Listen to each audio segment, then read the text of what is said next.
देखिए, आज देश के प्रधानमंत्री नरेंद्र मोदी ने बुधवार को मध्य प्रदेश के खजुराहो में केन बेतवा नदी परियोजना की नींव रखी। यह राष्ट्रीय नदी जोड़ो नीति के तहत पहली परियोजना है। इसमें मध्य प्रदेश के 10 जिलों के 44 लाख और उत्तर प्रदेश के 21 लाख लोगों को पीने का पानी मिलेगा। इस परियोजना की लागत लगभग 44,605 करोड़ रुपए है।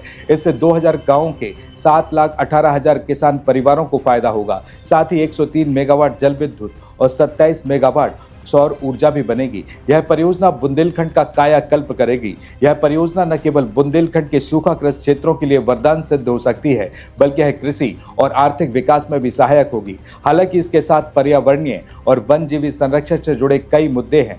पन्ना टाइगर रिजर्व का 57 वर्ग किलोमीटर का हिस्सा जलमग्न भी हो सकता है, जो पारिस्थितिकी तंत्र और जैव विविधता पर गंभीर प्रभाव डाल सकता है। तो वहीं भारत की नदी जोड़ो परियोजना की इस पहली कड़ी के सफल क्रियान्वयन से देश में जल संसाधन प्रबंधन और सतत विकास की दिशा में एक नई शुरुआत होगी। हालांकि परियोजना के लाभ और चुनौतियों के बीच संतुलन बनाए रखना बहुत आवश्यक होगा। इसके अलावा प्रधानमंत्री नरेंद्र मोदी ने Omkareshwar floating solar power plant का उद्घाटन भी किया। इस मौके पर पूर्व प्रधानमंत्री अटल बिहारी वाजपेयी के जीवन पर आधारित एक लघु फिल्म का प्रदर्शन किया गया। वहीं अटल बिहारी वाजपेयी पर डाक टिकट जारी भी किया गया है। नमस्कार, मैं हूं आपके साथ में भूपेंद्र सिंह और आप रिपब्लिक सागर मीडिया के साथ में हैं। सबसे पहले हमारे चैनल को सब्सक्राइब करें and don't forget press the bell icon to get all the notification for our upcoming video.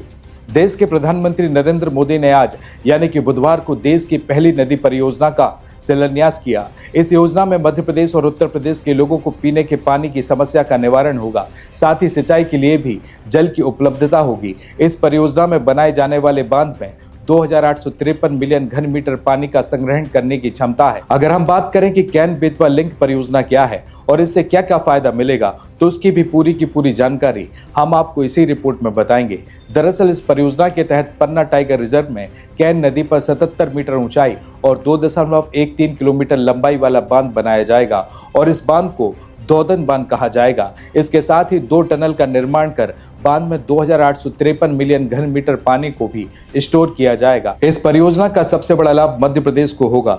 Madhya Pradesh के पन्ना, दमोह, छतरपुर, टीकमगढ़, निवाड़ी, सागर, रायसेन, विदिशा, शिवपुरी और दतिया जिले इससे लाभान्वित होंगे। तो वहीं उत्तर प्रदेश के महोबा, झांसी, ललितपुर एवं बांदा में भी यह पानी पहुंच सकेगा। अब हम यह भी बात करेंगे कि आखिर क्यों पड़ी इस केन बेतवा लिंकिंग परियोजना की जरूरत।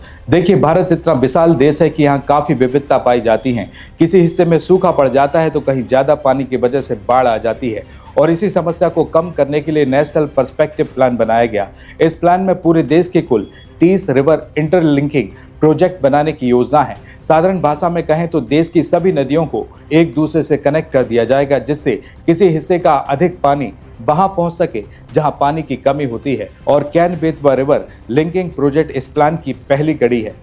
इसके अलावा नदियों को जोड़ने का सुझाव पहली बार 1919 में ब्रिटिश जनरल और सिंचाई इंजीनियर सर आर्थर कॉटन ने दिया था। यह मद्रास प्रेसिडेंट के चीफ इंजीनियर थे। 1960 में तत्कालीन ऊर्जा और सिंचाई मंत्री के.एल. राव ने नेशनल वाटर ग्रिड के तहत गंगा और कावेरी को जोड़ने का सुझाव दिया था। 1982 में तत्कालीन प्रधानमंत्री इंदिरा गांधी ने नेशनल वाटर डेवलपमेंट एजेंसी का गठन किया और इसी के तहत नेशनल पर्सपेक्टिव प्लान बनाया गया, जिसका लक्ष्य नदियों को जोड़ना था। केन बेतवा लिंक परियोजना इसी प्रोजेक्ट का पहला और सबसे बड़ा प्लान है। अब हम बात करें कि केन बेतवा नदी का उद्गम स्थल आखिर कहां पर है। जानकारी के लिए हम आपको बता दें कि बुंदेलखंड में बहने वाली यह प्रमुख नदी है। इसका उद्गम कैमूर पर्वतमाला से होता है। मध्य प्रदेश से निकलकर यह नदी उत्तर प्रदेश के बांदा से यमुना में मिल जाती है। इसे यमुना की अंतिम उपसहायक नदी भी कहा जाता है। तो वहीं बेतवा भी एक महत्वपूर्ण नदी है। इसे बुंदेलखंड की गंगा भी कहा जाता है और इसकी शुरुआत रायसेन जिले के कुमरा गांव के समीप विंध्याचल पर्वत से होती है। यह नदी भोपाल, ग्वालियर, झांसी, औरैया और जालौन से होते हुए हमीरपुर के पास यमुना में मिल जाती है। तो वहीं इसके अलावा केन बेतवा लिंक परियोजना से जुड़ी कुछ खास बातें भी हैं, जैसे कि दोदन बांध में 2,853 मिलियन घन मीटर का जल भंडारण होगा। 221 किलोमीटर लंबी लिंक नहर से मध्य प्रदेश और उत्तर प्रदेश को लाभ मिलेगा। मध्य प्रदेश के 8,11,000 हेक्टेयर क्षेत्र और उत्तर प्रदेश के 59,000 हेक्टेयर क्षेत्र में सिंचाई की सुविधा मिलेगी। दोनों राज्यों की करीब 55 लाख आबादी की पेयजल की समस्या दूर होगी। चंदेलकालीन 42 तालाबों को सहेजने का कार्य भी इस परियोजना के तहत किया जाएगा। अब हम बात करेंगे कि आखिर पन्ना टाइगर रिजर्व पर इस परियोजना का क्या असर पड़ेगा।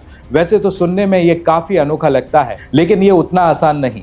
जिन 30 रिवर इंटरलिंकिंग प्रोजेक्ट का प्लान तैयार किया गया है, उसे पूरा करने में 10 को लग जाएंगे। यहाँ एक समस्या और भी है कि इन प्रोजेक्ट में जितना फायदा होगा उतना ही नुकसान भी होने की संभावना है। कैन बेतवा लिंक परियोजना की ही बात करें, इससे सबसे ज्यादा नुकसान पन्ना टाइगर रिजर्व को होगा। इसके चलते रिजर्व का लगभग 57 वर्ग किलोमीटर हिस्सा पानी में डूब जाएगा। अब हम बात करेंगे कि जिन 30 रिवर इंटरलिंकिंग प्रोजेक्ट का प्लान तैयार किया जा रहा है, इस लिंकिंग प्रोजेक्ट से क्या फायदे हैं और क्या नुकसान है। यह तो सच है कि अगर नदियों को एक दूसरे से कनेक्ट कर दिया जाएगा तो इससे कई इलाकों का सूखा समाप्त हो जाएगा और क्षेत्र का विकास होगा। इसके अलावा नई पन बिजली परियोजना शुरू हो सकेंगे और पीने के पानी की किल्लत भी दूर हो जाएगी। लेकिन ऐसी ही परियोजनाओं के नुकसान भी है, जिसे हम आपको बताने के लिए जा रहे हैं। इस परियोजना से जंगल और दूसरे कई इलाके पानी के डूब क्षेत्र में बदल सकते हैं। नदियों को जोड़ने से इन सब पर बहुत बड़ा असर पड़ेगा। दुर्लभ मछलियों और जीव जंतुओं पर संकट आ सकता है। एक इलाके का पानी दूसरे इलाके में पहुंचने से हवा के पैटर्न्स में भी बदलाव आ सकता है, जिससे मौसम और मिट्टी की नमी पर असर पड़ सकता है। कुल मिलाकर कैन बेतवा लिंक परियोजना न केवल भारत में नदी जोड़ो परियोजना की एक महत्वपूर्ण शुरुआत है, बल्कि क्षेत्रीय जल संकट और सिंचाई की समस्या का समाधान करने में भी मील का पत्थर साबित हो सकती है। इससे मध्य प्रदेश और उत्तर प्रदेश के लाखों लोगों को लाभ मिलेगा, पेयजल संकट कम होगा और कृषि के लिए जल की उपलब्धता में सुधार होगा। हालांकि इस परियोजना के साथ खासकर वन पर्यावरण की चुनौतियां भी जुड़ी हैं, जैसे पन्ना टाइगर रिजर्व के हिस्से का डूब क्षेत्र में बदल जाना और जलवायु की परिस्थिति पर संभावित नकारात्मक प्रभाव पड़ सकता है। इसलिए परियोजना को सफलतापूर्वक लागू करने के लिए संतुलन बनाना अनिवार्य होगा, ताकि विकास और पर्यावरण संरक्षण दोनों को प्राथमिकता दी जा सके। देखिए, आने वाले समय में इस तरह की योजनाएं देश के समग्र विकास में सहायक साबित हो सकती हैं, बशर्ते उन्हें दीर्घकालीन लाभ और संभावित नुकसान को ध्यान में रखकर निष्पादित किया जाए। सुविधा, क्योंकि अब ट्रैक्टर खरीदना हुआ बेहद आसान। आधार कार्ड लाओ और ट्रैक्टर ले जाओ। फाइनेंसिंग की सरल प्रक्रिया, जिससे आपके सपनों का ट्रैक्टर जल्द आपके पास हो। तो फिर देर किस बात की है? आज ही आएं और अपने खेत के लिए सबसे बेहतरीन सोनालिका ट्रैक्टर को चुनें।